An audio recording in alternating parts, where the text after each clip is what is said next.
ঈদের দিন, কোরবানির দিন আল্লাহর কাছে সবচেয়ে প্রিয় আমল কোনটি? বলেন না, প্রাণী জবাই করা। দ্বিতীয় হলো এই প্রাণীটা কিয়ামতের দিন পুরাটা নেকি হিসাবে আসবে। 3 নাম্বার, এই প্রাণীর রক্ত জমিনে পৌঁছবার আগেই কার কাছে পৌঁছে? আল্লাহর আরশে পৌঁছে, আল্লাহ পাকের কাছে পৌঁছে। তাহলে কোরবানির মাধ্যমে এত দ্রুত গতিতে, এত শর্ট টাইমে বান্দা আল্লাহর কুরব, নৈকট্য হাসিল করে। এই জন্য এটারে কোরবান, এই জন্য এটারে কি বলে? কোরবান। এই জন্য নবী সাল্লাল্লাহু আলাইহি সাল্লাম বলেন, ফাতিবু বিহা নাফসান। এই হাদিসের শেষ শব্দ, অতএব তোমরা খুশি খুশি দিলে কোরবানি করো। কি দিলে? খুশি খুশি।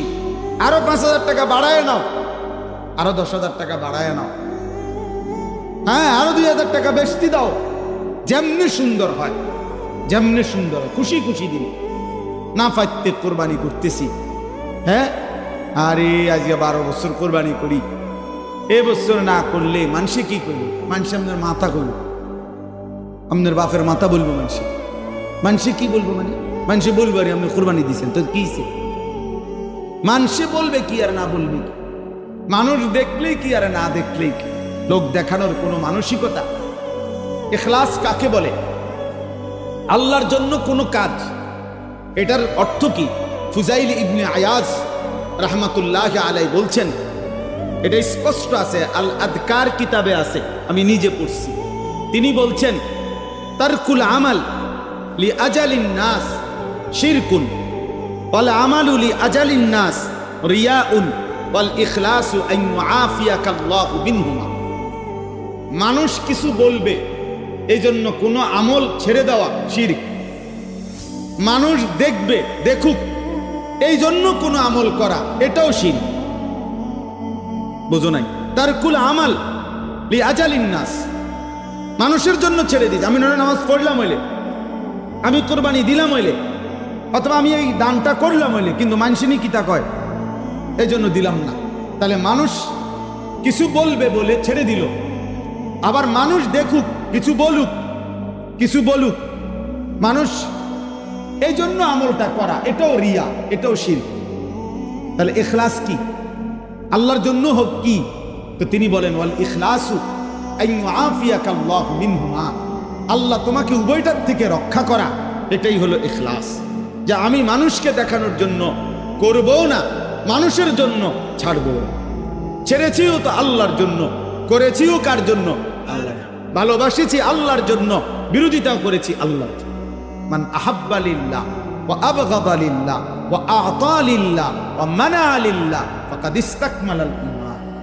ভালোবাসলো যে আল্লাহর জন্য, বিরোধিতা করলো আল্লাহর জন্য, দান করলো আল্লাহর জন্য, দান করে নাই নিষেধ করলো, না বেটা আমি দেবো না, এটা গান, এটা বাদ্য, এটা নাচ, এটা খেলাধুলা, এটা হারাম কাজ, আমি এমন কাজে দেব না 1 টাকাও, জান যায় যাবে। তো আল্লাহর জন্য নিষেধ করলো, আবার আল্লাহর জন্য দান করলো। আল্লাহ রাসূল সাল্লাল্লাহু আলাইহি সাল্লাম বলেন, তার ঈমান পূর্ণ হয়ে গেল। তার ঈমান পূর্ণ হয়ে গেল, তার ঈমান পূর্ণ হয়ে গেল। এই জন্য কোরবানির মাধ্যমে বান্দা আল্লাহ তাআলার গভীর নৈকট্য হাসিল। এই জন্য কোন রকম কোরবানি করতে নাই। ফাতিবু বিহা নাফসান, খুশি খুশি দিলে কোরবানি করে। ওই জুরাত আলীর কোরবানি না, দেও আর চাও কোন রকম একটা দেও না, হ্যাঁ। অথবা কোরবানি ওয়াজিব হইছে যতজনের, ফাঁকি ঝুঁকি। কোরবানি ফ্যামিলির মধ্যে ছেলে উপার্জন করে, বাবা উপরে কোরবানি ওয়াজিব, ছেলের উপরেও কোরবানি ওয়াজিব। ছেলে বিয়ে করে নাই কিন্তু তার সম্পদ আছে, তার উপার্জন আছে, কামরাও কোরবানি ওয়াজিব। তাহলে যতজনের উপরে কোরবানি ওয়াজিব, কোরবানি ওয়াজিব হইছে ফ্যামিলির 4 জনের উপরে। কোরবানি দেয় একজনে, কয়া দিছে তো হুজুর আমরার ঘরে কোরবানি দিছে, না না আপনার ঘরে গোস্তের ব্যবস্থা হয়েছে, এটা করেন না, আমরা বুঝি না মিয়া। সবাই মিলে যা আব্বার নামে দিছেন, সবার টাকার থেকে, অর্থ হইলো আপনার ঘরে কোরবানির দিন খাওয়ানোর কি ব্যবস্থা হয়েছে? গোস্তের ব্যবস্থা হয়েছে, কোরবানি হয় না। কোরবানি তো যতজনের উপরে ওয়াজিব হয় ততজনকে দিতাম,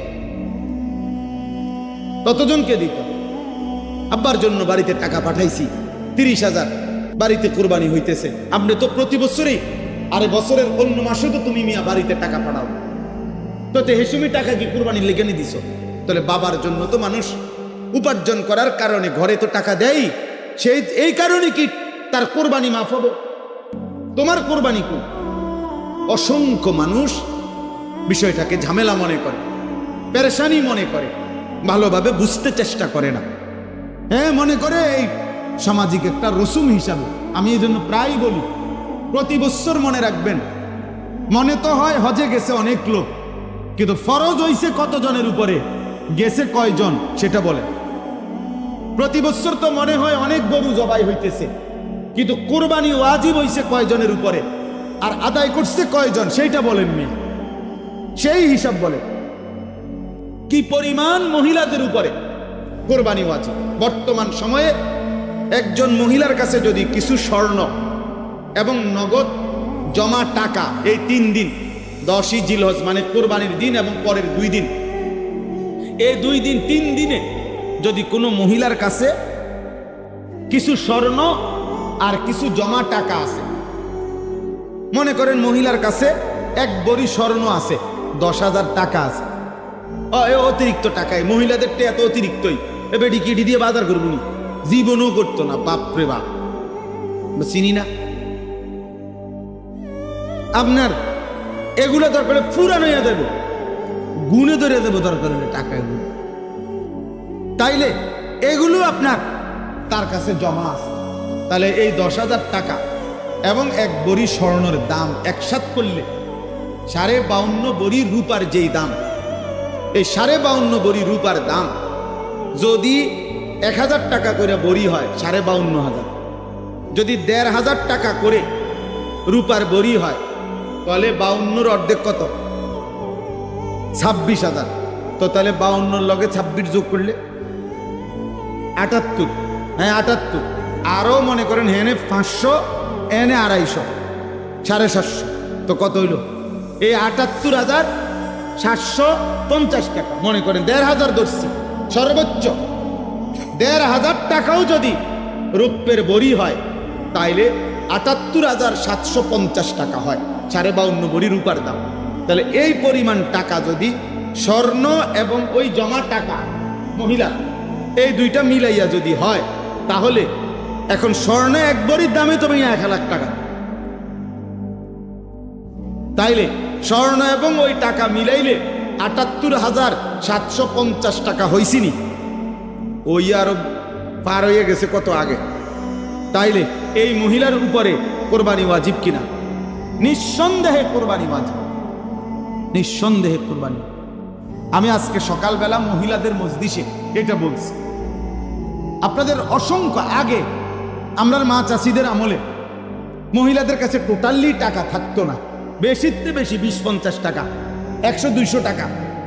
আমার বুঝ হয়, আমার ছোট ভাই কইতে কই হাতিক কোথায়, আমার আম্মারে দেখছি, আব্বারে দেখছি, আমি আজীবন আমি দেখছি আমার আব্বা আরেক দিকে ফিরে টিয়া গুন, মহিলাদের সামনে টিয়া গুনতে নেই। আগে এমন ছিল, কথা বুঝছেন না? আগে মহিলাদেরকে টোটালি কি দিত না, এখন মহিলাদের কাছে এলো কি এটিএম বুথ, টাকা থাকেই হেবেডির কাছে, হেনতে লয়। উনি যদি দয়া করে দেয় তা মেহরবানি, আর যদি রাখিয়া দেয় তো রাখিয়াই দিল। কিছুদিন আগে আমার এক ভদ্রলোক বলছে, হুজুর আমার নিয়ত ছিল আপনার মাদ্রাসায় জমিতে লাখখানিক টাকা দিন, আমার বিবির অ্যাকাউন্টে সমস্ত টাকা, ও কোনোভাবেই টাকা দিচ্ছে না। যাই হোক, সবাই বলি না, মানে বললাম আর কি, মহিলাদের কাছে এখন টাকা থাকে স্বাভাবিকভাবে 10,000, 5,000, 20,000 অ্যাভেলেবেল টাকা আছে। তাহলে এই স্বর্ণ এবং টাকা দুইটা মিলাইলে মহিলার উপরে কুরবানি আছে। তাহলে মহিলাদের কুরবানি কয়জনে দিল বলেন? আমি আজকে বলছি এই জন্য যে মা বোন যারা আপনারা কোরবানি দিবেন না, কোরবানি দেন না, অথচ টাকা আছে, স্বর্ণ আছে, তাহলে আপনাদের কাছে আমার পক্ষ থেকে একটা বুদ্ধি আছে, কোরবানি না দিয়া বাঁচার সহজ বুদ্ধি আমি বলে দিছি সকালবেলা। মহিলাদের বুদ্ধি হইল একদম সহজ বুদ্ধি। বুদ্ধি হইল কোরবানির 2 দিন আগে বা 1 দিন আগে আমাদের মাদ্রাসায় আপনি আপনার জমানো টাকাটা দান করে দিবেন। মাশাআল্লাহ, বাচ্চা গেলেন। এর চাইতে সুন্দর বুদ্ধি আর কি হতে পারে? আপনি যখন মাদ্রাসায় টাকাটা দান করে দিলেন, তাইলে তার আপনার দ্বারে কি নাই? টাকা নাই। তাইলে এক আইটেম দিয়ে হবে না, কারণ শুধু স্বর্ণ হইলে 7.5 ভরি হইতে হইবে। তাইলে যেহেতু 7.5 ভরিও স্বর্ণ নাই, আর আলগা যে কয় টাকা জমানো ছিল এগুলো মাদ্রাসায় দিয়ে দিলে, দান করে দিলে, তাইলে আপনি কোরবানির থেকে বাচ্চা গেলেন, টাকাগুলো হারাইলেন। আর যদি টাকার প্রতি মায়া থাকে তো কোরবানি দিবেন। আল্লাহ আমাদেরকে তৌফিক দান করেন। পুরুষদের মধ্যে ছেলেটা এখনো মনে করেন বিয়ে করে নাই, হেতে তো কোনো বিয়ে করে না, হেতের কি কোরবানি? বিয়ের লগে কোরবানির কি কথা বলেন না কেন? বিবাহের সাথে কোরবানির কি? তা তোমার বিয়ে তুমি করছো না, এটা তোমার দোষ। তুমি বিয়ে না করবা, এখনো সময় আছে। আগামী মাসের 6-7 তারিখের দিকে কোরবানি, তুমি বিয়ে করে লাও। এখন তোমার বিয়ে করতে মানা করে কি? কথা বলেন না? তাহলে এটা কি কোনো কথা হইলো যে তে তো কোনো বিয়েই করে নাই, তার আবার কিসের কোরবানি? হ্যাঁ, বুঝতেই চায় না মানুষ। অথচ সব বালেগ আকেল মুকিম, তার সামর্থ্য যারা আছে, উপার্জন করে, বিদেশে হোক, দেশে হোক, শহরে হোক, তার উপরে কোরবানি আছে, তার উপরে কোরবানি আছে।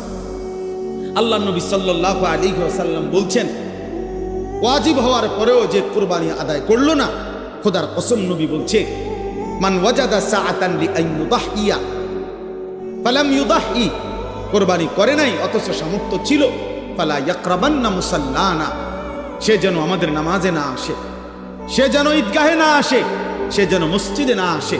আল্লাহ রাসূল বলছেন, নাফরমান, তুই মসজিদে আসবি না, যা ঘুম যা, তুই গোশত রান্দা হইলে তোর মা তোরে খাওয়াইবো, তুই ঘুমা, তুই নামাজ পড়তে হবে, তুই মসজিদে আসবি না, নাফরমান। তাহলে কত বড় ধমক! আর্থিক ইবাদত অনেকেই বুঝতে চায় না। এই হজ লক্ষ লক্ষ মুসলমানের উপরে ফরজ, বুঝতেই চায় না, ইচ্ছা করে বুঝে না। এমনি বেয়াদরে থাকে, বেসক ধরে না। আমরা সাধারণ মানুষ, আমরা গ্রামের মানুষ, আমরা তো তান কি বুঝে কুলাই তার। মাশাআল্লাহ, বাতের থালা তো সব বুঝেন আপনি। হ্যাঁ, খানা আপনি যেহেতু কিছুই বুঝেন না, আপনি বুঝতেলাম কেন? আপনি সবসময় আলু ভর্তা ডাল দিয়ে ভাত খাইবেন, আপনি যেহেতু মূর্খ মানুষ। এখন তো এই সময় বলবো, হাও কি কর হুজুর, পড়ালেখা করছি না, তাই কি লাগে দুটা ভাতও খেতাম না ঠিক মতো।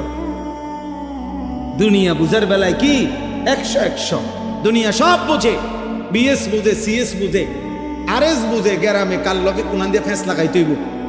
মাশাআল্লাহ, পুরা বুঝে, সব বুঝে, গন্ডগোলের সব, কিন্তু আখেরাত বুঝে না। আসলে বুঝে না, না বুঝতে চায় না, বুঝতে চায়, আর্থিক ইবাদত আদায় করতে চায় না। অথচ হজ, আল্লাহ নবী সাল্লাল্লাহু আলাইহি সাল্লাম বলেন, কসম, যার উপরে হজ ফরজ হলো অথচ সে হজ করলো না, নবী সাল্লাল্লাহু আলাইহি সাল্লাম বলেন, আমি জানি না ওইটা ইহুদি মরলো নাকি খ্রিস্টান মরলো। আর কোন আমলের ব্যাপারে এত বড় কথা বলে নাই, আর কোন আমলের ব্যাপারে। আল্লাহ নবী সাল্লাল্লাহু আলাইহি সাল্লাম বলেন, ফালা আলাইহি আন ইয়ামুতা ইয়াহুদিয়ান ওয়ালা নাসরানিয়ান, সে কি ইহুদি মরলো না খ্রিস্টান মরলো আমি জানি না। যে ব্যক্তি হজ ফরজ হওয়ার পরেও করে নাই, তার মানে কি? যদি অপশনটা এভাবে বলতো যে সে কি মুসলমান মরলো না ইহুদি মরলো না খ্রিস্টান মরলো আমি জানি না, তাইলেও একটা কথা ছিল, এটাও বলে নাই। অর্থাৎ সে ইহুদি মরলো না খ্রিস্টান মরলো আমি জানি না, অর্থ হলো মুসলমান যে মরে নাই এটা নিশ্চিত, হয় ইহুদি হিসেবে মরছে না খ্রিস্টান হিসেবে মরছে, হয় মাগদুব আলাইহিম আন্নাত ওয়ালাদ-দাল্লিন, এই দুইটার মধ্যে তো একটা। মাগদুবে আলাইহিম ওয়ালাদ-দাল্লিনের মধ্যেই খ্রিস্টান ইহুদি। নাউযুবিল্লাহ, আল্লাহ মাফ করে, আল্লাহ মাফ করে দেন। এই জন্য আমরা প্রত্যেকেই, আমরা শুধুমাত্র আপনারাও শুনতেছেন, আরো অনেকেই শুনতেছে, এই জন্য সবার জন্য বললাম এটা গুরুত্ব দেওয়া উচিত। দিন শিখা, দিনের মাসআলা বুঝে নেওয়া। আমি তো সবসময় বলি 3টা আমল, যাকাত, হজ, কোরবানি। যাকাত এবং হজ ফরজ এবং কোরবানি ওয়াজিব। ফরজ ওয়াজিবে গাফলতি করতে নাই, ফরজ ওয়াজিব সুন্নতে মুআক্কাদা, মুমিনের ডিউটি। এখান থেকে কোনো রুখসত নাই, এখান থেকে কোনো ছুটি নাই। ছুটি আছে কিছুটা নফলে, ছুটি কিছুটা মুস্তাহাবে, সেটা করলে ভালো, না করলে আপনার নেকি হলো না।